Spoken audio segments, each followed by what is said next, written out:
అందరికీ నమస్తే అండి. మేము చాలా సార్లు జగన్మోహన్ రెడ్డిని మనిషి కాదండి, పశువు అండి. అప్పుడప్పుడు పశువు కంటే హీనంగా ప్రవర్తిస్తా ఉంటాడు. అసలు మనిషి జన్మే కాదని ఎందుకంటాం అనుకుంటున్నారు? ఇగో ఒకసారి ఈ వీడియో వినండి. ఈ వీడియో విన్న తర్వాత మీకు క్లారిటీ వచ్చింది. ఇవాళ సిద్దిరాప్పలరాజుని పరామర్శించడానికి వెళ్ళాడు. సరే పరామర్శించలేకపోయాడు. ఎందుకంటే మనోడు రోడ్డు షో ఎక్కువ చేశాడు. ఈలోపు టైం అయిపోయింది. బయటికి పంపించేశారు. తర్వాత ఒక ప్రెస్ మీట్ పెట్టాడు. సిద్దిరాప్పలరాజు కొడుకుని, భార్యని పక్కన పెట్టుకొని ఏమన్నా నిధులు చెప్తున్నాడంటే, ఏదో పొరపాటు జరిగింది. రోడ్డు యాక్సిడెంట్లు, ప్రమాదాలు జరుగుతూ ఉంటాయి. 18 ఏళ్ల చిన్న పిల్లోడు భవిష్యత్తు నాశనం చేసేస్తారా? అక్కడ వాళ్ళ పిల్లలకి ఆ దానయ్య అనే ఎవరైతే వ్యక్తి చనిపోయాడో, ఆ రెండో అబ్బాయికి చిన్న పిల్లోడికి 18 నెలలు కూడా ఉండవు ఆ పిల్లోడికి. ఆ పిల్లోడి భవిష్యత్తు గురించి మాట్లాడట్లేదు. ఇక్కడ 18 ఏళ్ల మాజీ మంత్రి కొడుకు గురించి బాధపడిపోతున్నాడు. ఒకసారి ఎంత విచిత్రంగా మాట్లాడుతున్నాడో వినిపిస్తా చూడండి. చేయాలని అప్పలరాజును నాశనం చేయాలి అని చెప్పి ఇంత దుర్మార్గపు ఆలోచన. ఆ దుర్మార్గపు ఆలోచన చేసే దాంట్లో కూడా కనీసం ఈ 18 ఏళ్ల పిల్లాడు ఈ పిల్లోడి జీవితం నాశనం అవుతుందని కూడా కనీసం చంద్రబాబు నాయుడు ఆలోచన చేయడం లేదంటే నిజంగా అడుగుతా ఉన్నా. 80 ఏళ్ల వయసు వస్తా ఉంది చంద్రబాబు నాయుడు. మనిషి అన్నం తింటున్నాడా, గడ్డి తింటున్నాడా అని నువ్వు అయితే నన్ను అడిగితే ఊరపంది అశుద్ధత తింటాను. నన్ను అడిగితే కనుక నువ్వు ఈ రోడ్లను తిరుగుతాయి కదా పందులు, ఊరపందులు, వాటి అశుద్ధం తింటున్నావు నువ్వు అయితే. అవి తినే బతుకుతున్నావు. సిగ్గు అనిపించట్లా నీ బతుకి కాస్తానా కానీ సిగ్గు సరం లేదు. మాజీ మంత్రి, నీ హయాంలో మాజీ శాసనసభ్యుడు, మాజీ మంత్రి, డబ్బుకేం లోటు లేదు. 18 ఏళ్ళ కుర్రోడు అంటే నువ్వు చెప్పుకోతున్నావు కదా. ఒక వ్యక్తిని చంపేస్తే సిగ్గు శరం ఉన్నవాడు ఎవడైనా సరే, మంచు పుట్టక పుట్టినోడు ఎవడైనా సరే ఎవరిని పరామర్శించాలి? బాధిత కుటుంబాన్ని కదా పరామర్శించాల్సింది. మరి నువ్వు మనిషివా, పశువా? నీకు 55 ఏళ్ళు వచ్చినాయి కదా. మన కిందకి 55 సంవత్సరాలు వచ్చినాయి. నీకు ఇంకా ఇంగిత జ్ఞానం రాలా. పైగా నువ్వు చంద్రబాబు నాయుడు గారిని కామెంట్ చేసేటోడివి. కాస్త మనిషిలా ప్రవర్తించు, పశువులా ప్రవర్తించు. మాకు అన్నమేగా తినేది, కడుపుకి పెంట కాదుగా. నన్ను అడిగితే నువ్వు అన్నం తింటలేదన్నా, పంది పెంట తింటున్నావు నువ్వు అయితే కనుక. ఇలాంటి మాటలు మాట్లాడడానికి సిగ్గు ఉండాలి. కనీసం ఆ దానయ్య కుటుంబ సభ్యులు వాళ్ళ పిల్లల వీడియో చూసావన్నా? వాళ్ళ భార్య ఏం మాట్లాడుతుందో విన్నావా అసలు? మనిషి అన్నవాడు ఎవడైనా సరే వీడియో చూస్తే కళ్ళకి నీళ్ళు తిరుగుతాయి. నిజంగా మా కళ్ళకి నీళ్ళు తిరుగుతాయి వీడియో చూస్తూ ఉంటే. నీది మనిషి జన్మ కాదు. 18 ఏళ్ళ పిల్లోడట, చిన్న పిల్లోడట. మరి 18 నెలలు కూడా ఉండవు ఆ పిల్లలకి. మరి ఏం చేస్తావు దానికి? కనీసం నూటన్న మాటలు కూడా రావు ఆ పిల్లలకి. మరి వాళ్ళ భవిష్యత్తు ఏంటన్నా? మరి వాళ్ళ గురించి ఎందుకు మాట్లాడట్లేదు? వినిపిస్తా. ఒకసారి వాళ్ళు ఏం మాట్లాడారో కూడా వినిపిస్తా. ఇంకా చాలా ఉపన్యాసాలు చెప్పుకొచ్చాడు. అవన్నీ వినిపించిన తర్వాత మాట్లాడదాం. యాక్సిడెంట్ జరిగితే అసలు యాక్సిడెంట్ జరిగినప్పుడు 108 ఫోన్ చేసింది కూడా ఈ పిల్లోడే. అయ్య బాబాయ్, 108 ఫోన్ చేసింది ఈ పిల్లోడే. మరి నిజంగా చెడు ఉద్దేశం ఉంటే ఈ పిల్లోడు ఎందుకు 108 ఫోన్ చేస్తాడు? మరి అలా కాదు. మరి ఆ పిల్లోడు ప్లేసులో వేరొక వ్యక్తిని, ఆ పిల్లోడు ఫ్రెండ్ని ఎందుకు పెట్టారండి? బైక్ ఎందుకు మాయం చేశారండి? పోలీసులకి తప్పుడు సమాచారం ఎందుకు ఇచ్చారండి? అంటే ఎవరిని మోసం చేద్దాం అనుకుంటున్నా నాకు అర్థం కావట్లేదు జగన్మోహన్ రెడ్డి. ప్రమాదం జరిగిన తర్వాత 108కి ఫోన్ చేశాడు ఆ పిల్లోడు. ఆ పిల్లోడు చెప్పా పెట్టకుండా పారిపోయాడు ఆ పిల్లోడు. ఆ పిల్లోడు పారిపోతే ఆ పిల్లోడిని హుటాహుటిన మీ సిద్దిరాప్పలరాజు, అదే మీ శాసనసభ, మీ మాజీ మంత్రి, మీ పార్టీ నాయకుడు సిద్దిరాప్పలరాజు కారులో హుటాహుటిన హాస్పిటల్కి తీసుకెళ్ళిపోయాడు. ఏమైపోయిందో కొడుకు అని చెప్పేసి ప్రేమతోటి. ఒక పక్కన చావు బతుకుల మంది కొట్టుమిట్టాడుతున్న వ్యక్తులు వదిలేశారు అలాగా. అది కాకుండా బైక్ నడిపింది తన కొడుకు కాదు వేరొక వ్యక్తి అని చెప్పేసి పోలీసులకు తప్పుడు సమాచారం ఇచ్చి ఆ వ్యక్తిని పోలీసుల ముందు లొంగిపోయేలా చేశారు. ఎవరిని? ఈ పిల్లోడు ఫ్రెండ్ అని నువ్వు చెప్పుకోతున్నావు కదా, 18 ఏళ్ళ చిన్న పిల్లోడు అని చెప్పేసి. ఆ చిన్న పిల్లోడు ఫ్రెండ్ అని. తర్వాత సీసీటీవీ ఫుటేజ్ గట్రా ఇవన్నీ పరిశీలిస్తే గుద్దింది ఆ వ్యక్తి కాదు, సిద్దిరాప్పలరాజు కొడుకే అని చెప్పేసి బయటపడింది. బయటపడ్డ తర్వాత కేసు నమోదు చేశారు. దాంతోపాటు సిద్దిరాప్పలరాజు మీద ఎందుకు నమోదు చేశారు? తప్పు జరిగింది, యాక్సిడెంటే, ప్రమాదమే, ఎవడో కావాలని గుద్దేశారని చెప్పేసి ఎవడో అనట్లే ఇక్కడ. కానీ మన బాధ్యత ఏంటి? ప్రమాదం జరిగిన తర్వాత మొదట అంబులెన్స్కి ఫోన్ చేయాలి. ఎవరైతే గాయపడ్డారో వాళ్ళని హాస్పిటల్లో చేర్పించాలి. తర్వాత పోలీసులకు ఇన్ఫార్మ్ చేయాలి. దానికి వివరాలన్నీ కూడా మనం తెలియజేసిన తర్వాత ఒకవేళ మన దగ్గర నిజాయితీ ఉంటే మేమే చేసేవండి, మా వల్లే జరిగింది, చట్టపరమైన చర్యలు తీసుకొని మేము ఎదుర్కొంటామని చెప్పేసి నిజంగా దమ్ముంటే ఆ ముక్క చెప్పాలి. ఏం చేశాడు?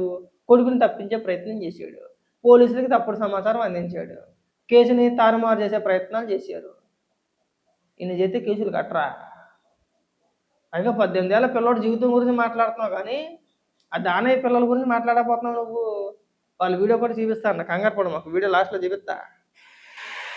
108 కు ఈ పిల్లోడు ఫోన్ చేయడమే కాదు, సిపిఆర్ కూడా, అంటే వాళ్ళ నాన్న డాక్టర్ కాబట్టి ఈ పిల్లోడు కూడా చూసి సిపిఆర్ చేస్తే, అంటే చెస్ట్ సిపిఆర్ అంటే ఫుల్ చెస్ట్ హార్ట్ పంప్ చేసే సిపిఆర్ ఫుల్ ఫామ్ చెస్ట్ పంప. నువ్వు మేమే నిశానిగాలం అనుకుంటే మాకంటే ఏలు ముద్రగాల్లా ఉన్నావు నువ్వు. కనీసం నువ్వేం చదువుకున్నా కూడా ఎవరికి తెలియదు. కొన్ని మేమంటే నిశానిగాలి, మేము చదువుకోవలేదురా బాబు, మా అంతంత మాత చదువు ఎప్పటి నుంచో చెప్తున్నావు. నువ్వు ఫస్ట్ క్లాస్ స్టూడెంట్వి కదా. సిపిఆర్ అంటే ఏంటండి? చెస్ట్ పంప. ఇంకా చెప్పపోయా ఇంకానా? ఏం నిజానికడికి తయారయ్యాడు రాష్ట్రానికి శనిగాళ్ళ దాపరించు మాకు. పైగా నువ్వు మా దరిద్రానికి మాజీ ముఖ్యమంత్రివి, మాట్లాడు. చెస్ట్ పంపు సిపిఆర్ అంటే. వాళ్ళ ఆయన చేయడం చూసి ఆరాటపడి బాబాయ్ ఆ మనిషిని బతికించారని చెప్పి సిపిఆర్ కూడా చేసినాడు. బాబాయ్ ఇంకా చాలా చేస్తాడు అందరి ముందర. సో జరిగేదని అందరి ముందర జరుగుతా విషయాలు. అంటే ఆ మనిషిని కాపాడటం కోసం తాపత్రయపడ్డాడు. 108 ఫోన్ చేసినాడు. మన పోలీసులకు ఆ తర్వాత ఇన్ఫార్మ్ చేసింది కూడా ఈయన ఆయనే. మరి ఎవరైనా కూడా దాన్ని కప్పాలనో ఇంకొకటి చేయాలనో ఎవరు తాపత్రయపడాల. ఒక అన్ఫార్చునేట్ ఇన్సిడెంట్ జరిగింది. ఒక అన్ఫార్చునేట్ ఇన్సిడెంట్ లో అందరూ కూడా కాపాడే ప్రయత్నమే చేస్తున్నారు తప్పనిచ్చి, దానికి బాధపడుతున్నారు తప్పనిచ్చి అది ఎవరు చేయలేదు. ఎవరు కూడా వాళ్ళ తప్పు లేదు, పాపం చేయగలిగింది ఏముంది. దాన్ని రాజకీయం చేయడం కోసం అని చెప్పి ఎంత దారుణంగా వీళ్ళు బిహేవ్ చేస్తా ఉన్నారు అని అంటే నిజంగా ఆశ్చర్యంగా అనిపిస్తుంది నాకైతే. ఇదే చంద్రబాబు నాయుడు గారు, నేను అడుగుతా ఉన్నా, ఈయన చేసింది ఏంది?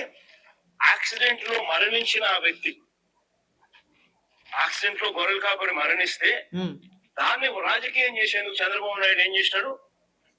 పాఠశాలని యాదవ్ మంత్రిని పంపిస్తాడు. దాన్ని రాజకీయం ఎవరు చేశారో నేను చెప్తా. రాజకీయం ఎవరు చేశారు? ఇప్పుడు యాదవ్ మంత్రి పాదసారథి గారిని పంపించారని చెప్పేసి నువ్వు మాట్లాడుతున్నావు కదా. అంతకంటే ముందు విశాఖపట్నంలోని బోటు ప్రమాదం, వైజాగ్ బీచ్ దగ్గర బోటు ప్రమాదం జరిగితే ఆ మృతి చెందిన కుటుంబాలను పరామర్శించడానికి వెళ్ళి గుర్తుందా నువ్వు? మత్స్యకార కుటుంబాలని ఐడియా ఉందా? అక్కడికి వెళ్ళి ఈ సిద్దిరాపల్లరాజు కొడుకు విషయాన్ని ప్రస్తావిస్తూ మత్స్యకార కుటుంబాన్ని ప్రభుత్వం వేధిస్తుందని మాట్లాడిన నీచ నికృష్టుడివి నువ్వే కదా. రాజకీయం చేయాలనుకున్నది ఎవరో నువ్వు. ఆ తర్వాత ప్రభుత్వం ఏం చేసింది? ప్రభుత్వం తరఫున కొంత అమౌంట్, అలాగే యాదవ సంఘాల తరఫున కొంత అమౌంట్, దాదాపు ఒక 20 లక్షలు 15 లక్షలు ఆ కుటుంబానికి ఇచ్చారు, ఆర్థిక సహాయం చేశారు. రాజకీయం చేయడానికి వెళ్ళాలా. అక్కడికి వెళ్ళి ఆ పార్థసారథి గారు ఏమి ప్రెస్ మీట్ పెట్టి మాట్లాడాలా, ఎలాంటి ఆరోపణలు చేయలేదు. వెళ్ళారు, ఆర్థిక సహాయం చేశారు, వచ్చేసారు అంతే. ఇక్కడ చూడండి మనోనీతిని మాట్లాడతాడు. అసలు రాజకీయం పులిమిందే నువ్వు. ఈ అంశాన్ని రాజకీయం చేయాలనుకున్నదే నువ్వు. మరి అక్కడికి వెళ్ళి ఎందుకు మాట్లాడా నువ్వు? విశాఖపట్నంలో బోటు తిరగబడి ఒక 6 7 చనిపోతే అక్కడికి వెళ్ళి ఆ మత్స్యకారు కుటుంబాలను నువ్వు పరామర్శించి, వాళ్ళు అలాగే మత్స్యకారుడే, సిద్దిరాపల్లరాజు కూడా మత్స్యకారుడే కాబట్టి ఎట్టోగట్ట మనం సానుభూతి పొందించేద్దాం, ఎట్టోగట్ట మనం దీన్ని రాజకీయంగా ఉపయోగపడుతుందని చెప్పేసి అక్కడికి వెళ్ళి ఏం మాట్లాడావు నువ్వు? సిద్దిరాపల్లరాజు కూడా మత్స్యకారుడే కాబట్టి సిద్దిరాపల్లరాజును వేధించేస్తున్నారని చెప్పేసి రాజకీయం చేసింది నువ్వు కాదా? మళ్ళీ నీ జోడించి కొట్టాలి, ఏ చెప్పించి కొట్టాలి నేను మనిషివా పశువా? కడుపు అన్నం తింటున్నావా గడి తింటున్నావా? నువ్వు ఎందుకు మాట్లాడేవు అక్కడ? ఇవాళ నా యాదవ మంత్రి అని మాట్లాడుతున్నావు కదా, విడదీసి మాట్లాడుతున్నావు కదా, అంటే బీసీల్లో విడదీసి మాట్లాడుతున్నావు కదా. మరి ఆ రోజు నువ్వు మత్స్యకారుడు సిద్దిరాపల్లరాజు అని ఎందుకని చెప్పేసి విడదీసి మాట్లాడావు నువ్వు? ఎందుకు మాట్లాడావండి? అబ్బే మీకే తెలివితేటలు, మీరే రాజకీయ నాయకులు, మీకు తప్పితే ప్రపంచంలో ఎవరికీ బుర్ర ఉండదు, మీరే తెలివైన వాళ్ళు అంతేనా? నేనంటే వాళ్ళు చంద్రబాబు నాయుడు గారు ఎంతమంది చూసుంటారు? నీ తెలివితేటలు ఇంకెవరికి ఉండవా? నువ్వు రాజకీయం చేసేయచ్చా? కులాన్ని అడ్డం పెట్టుకొని లేదా ఇంకోటి అడ్డం పెట్టుకొని రాజకీయం చేసేయచ్చా? ఇంకెవరు చేయకూడదా? సిగ్గు ఉండాలి అలాంటి మాటలు మాట్లాడడానికి. కాస్త సిగ్గుపడితే బాగుంటది. పాఠశాల ఒక యాదవ్ మంత్రి ఇక్కడికి వచ్చి ఈడ ర్యాలీలు చేయిస్తాడు, కులాల మధ్య చిచ్చు పెట్టేదాన్ని.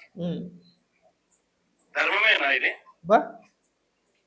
అంటే ఏ పక్కన మత్స్యకారుడే కదా, అంటే ఇల్లు కొట్టుకొని రావనేనా? మరి ఎందుకు మాట్లాడు నువ్వు? వైజాగ్ లో ఎందుకు మాట్లాడు నువ్వు?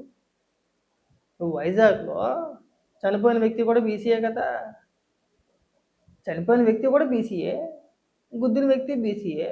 మరి మధ్యలో కులాన్ని ఎందుకు తీసుకొచ్చావు నువ్వు? కులాన్ని తీసుకురాకూడదు కదా, కుల ప్రస్తావన తేకూడదు కదా, ఎందుకు తెచ్చావు నువ్వు? మరి దానికి ఏం సమాధానం చెప్తావు? ఆపే ఇంకా ఈ బుడబుక్కల మాటలు మాట్లాడమా. తప్పు చేసినాడు పిల్లోడు, యాక్సిడెంట్ జరిగింది, పొరపాటున జరిగింది. జరిగిన దానికి నిజంగా మనసులో ఎవరైనా ఉంటే వీళ్ళతో వాళ్ళతో ఇద్దరితో కూర్చోబెట్టుకొని పొరపాటు జరిగిందమ్మా, కాంపెన్సేషన్ ఇంతకన్నా ఇంత ఎక్కువ ఇస్తామమ్మా, నీ కుటుంబాన్ని పూర్తిగా మేమే అన్ని రకాలుగా చూసుకుంటామమ్మా అని చెప్పి వీళ్ళతో భరోసా ఇప్పించాం. అలా జరిగితే ఎంతవరకు ఎందుకు వచ్చింది? అసలు నిజంగా అలా ప్రయత్నించుకుంటే ఎవరైనా కేసులు పెడతారా, కేసులు కడతారా? ఇప్పుడు మన రాష్ట్రంలోనే కాదు, దేశంలో అనేక ప్రదేశాల్లో చాలా చోట్ల యాక్సిడెంట్లు జరుగుతూ ఉంటాయి. ఆ ప్రమాదాలు ఎవరో ఒకరు చనిపోతూ ఉంటారు, కామన్గా జరిగేది. యాక్సిడెంట్లో ఎవరైనా చనిపోయారు అనుకోండి, ఆ యాక్సిడెంట్కి సంబంధించిన వ్యక్తులు ఎవరైతే ఉన్నారో, అంటే ఆ ప్రమాదానికి కారణమైన వ్యక్తులు ఎవరైతే ఉన్నారో సెటిల్మెంట్ చేసుకుంటారు, కేసుల వరకు వెళ్ళరు.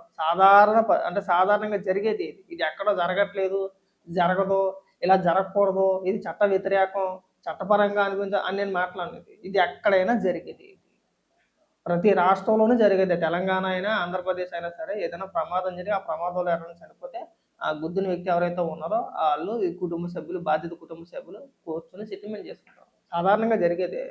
ఎంత ఇస్తున్నాడు అనుకుంటున్నాం? సిద్ధప్పరాజు ఏకంగా ₹1,00,000 ఇచ్చేస్తున్నాడు. ఎంత? ₹1,00,000. ఇంకా అసలు ఇంకా మనకి ఈ భూప్రపంచం మీద ₹1,00,000 ఎవడో చూసుకున్నాడేమో.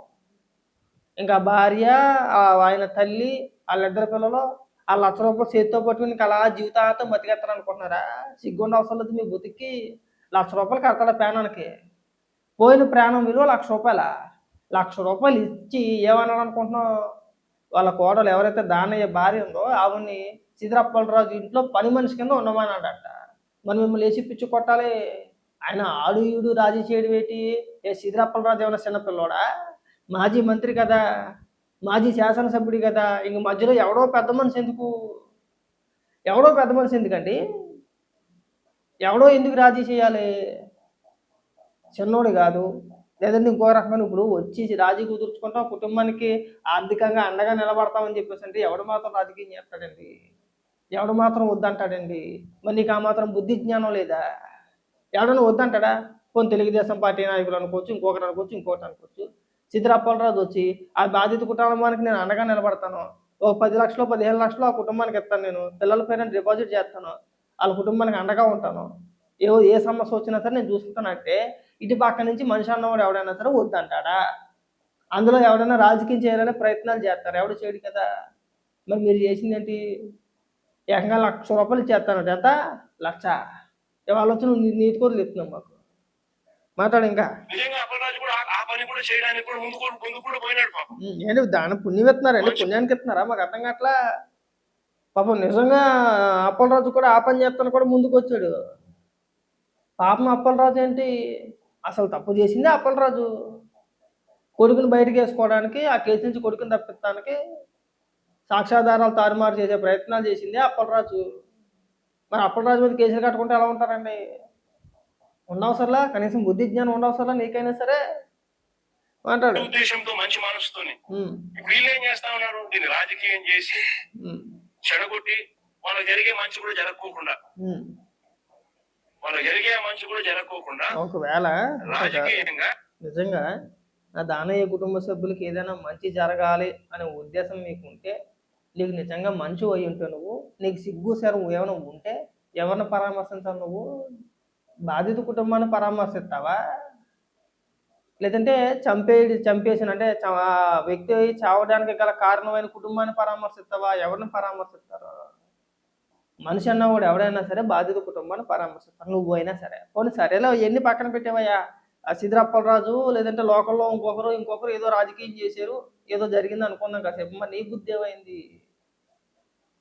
ఏమైంది? నీ పార్టీ నాయకులకి, కార్యకర్తలకి ఏమైనా ఆదేశాలు జారీ చేయాలి? నువ్వు ఎవరిని పరామర్శించాలి?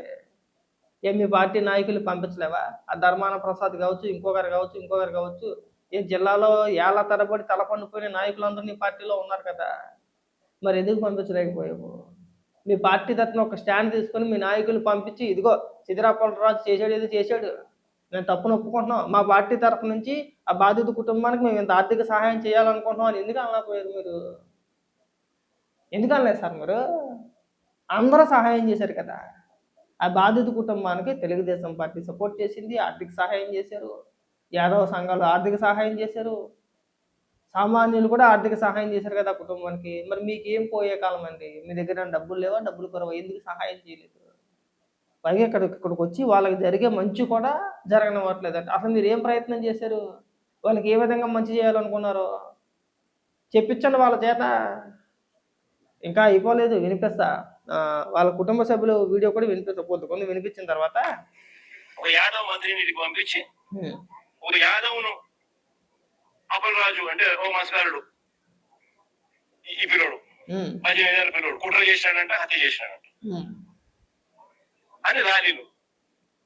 నిజంగా నేను అడుగుతా ఉన్నా, ఇదే చంద్రబాబు నాయుడు గారిని అడుగుతా ఉన్నా, నీకు మనిషివా హ్మ్. రాక్షసుడివా అన్నది ఒకసారి నువ్వు ఆలోచన చేసుకోవాలా అని నీకు చెప్పి నీ చంద్రబాబు నాయుడు బతుక్కి గారు. సిగ్గు శరం లేదు. నువ్వు మనిషివి కాదు. నువ్వు ఒక పశువువి. నువ్వు మనిషివి కాదన్నా నువ్వు పశువువి. నువ్వు తినేది అన్నం కాదు అశుద్ధం తింటున్నావు నువ్వు. ఒకసారి ఈ వీడియోలు చూడు. ఎవరి వీడియోలు? ఆ చనిపోయిన దానయ్య కుటుంబ సభ్యులు వాళ్ళ భార్య మాట్లాడిన మాటలు వినన్నా ఒకసారి. ఇదిగో చూడు. చూడు. విను. ఒకసారి వినన్నా ఏం మాట్లాడుతున్నాడా? మరి నీళ్ళతో పెడుతున్నావా జ్వరంతో ఉన్న పిల్లాడికి? ఏడ్చేస్తున్న పరిస్థితి నా చేస్తాడు మా ఆయన ఏడ్చేస్తాడు. మరి ఆ దిక్కు ఉంది మా ఆయన అంత కదా నాకు తెచ్చిచ్చుంటే నా పెట్టాడు. మా ఆయన లేడు, నేను ఎక్కడికి వెళ్ళి తెస్తాను? ఆవు మనసు కరిగితే 10 రూపాయలు ఇచ్చి బిస్కెట్ కావాలో తెచ్చిస్తే మా ఆయన పెడతాను పిల్లలకి. మరి నేను అక్కడికి వెళ్ళి తెచ్చి పెట్టేస్తాను. కాదు మా పాలకు కూడా డబ్బులు లేవా? బిస్కెట్ కూడా పిల్లలు ఏడుస్తుంది. అక్కడ 5 రూపాయలు కూడా లేవా? కనీసం 5 రూపాయలు పెట్టి బిస్కెట్ కొనుక్కోలేని పరిస్థితుల్లో ఉన్నారు వాళ్ళు. వాళ్ళ వచ్చి నువ్వేమని మాట్లాడతావండి? కనీసం సిగ్గుండదా జగన్మోహన్ రెడ్డి నీకైనా కానీ? అసలు వీళ్ళని ఎందుకు పరామర్శించట్లేదండి నువ్వు? రాజకీయాలు పక్కన పెట్టేద్దామండి. మీరు రాజకీయాలు చేయొద్దు, మేము రాజకీయాలు చేద్దాం. పక్కన పెట్టేద్దాం. రాజకీయంగా వాడదు ఈ అంశాన్ని.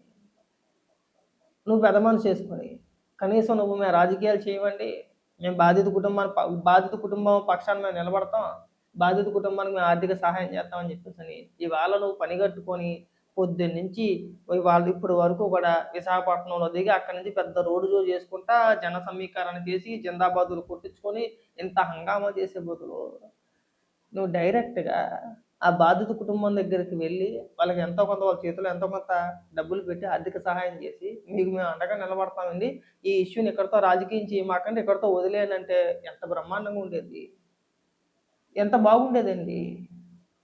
అలా చేయరంట. ఇక్కడికి వచ్చి పెద్ద పెద్ద ఉపన్యాసాలు. ఎక్కడైనా సరే నువ్వు కాస్త సిగ్గుపడితే బాగుంటుంది. ఇలాంటి అంశాల పట్ల మనం ఏది పడితే అది మాట్లాడకూడదండి. ఇంక మీ బొత్తికి సిగ్గు చెరవ రాదేమో ఇంకా. ఎందుకు చిన్న చిన్న పిల్లల చేత తెప్పించుకుంటారు? సిగ్గుని పెంచట్లా? ఇలాంటి మాటలు కట్టిపెడితే బాగుంటుందండి.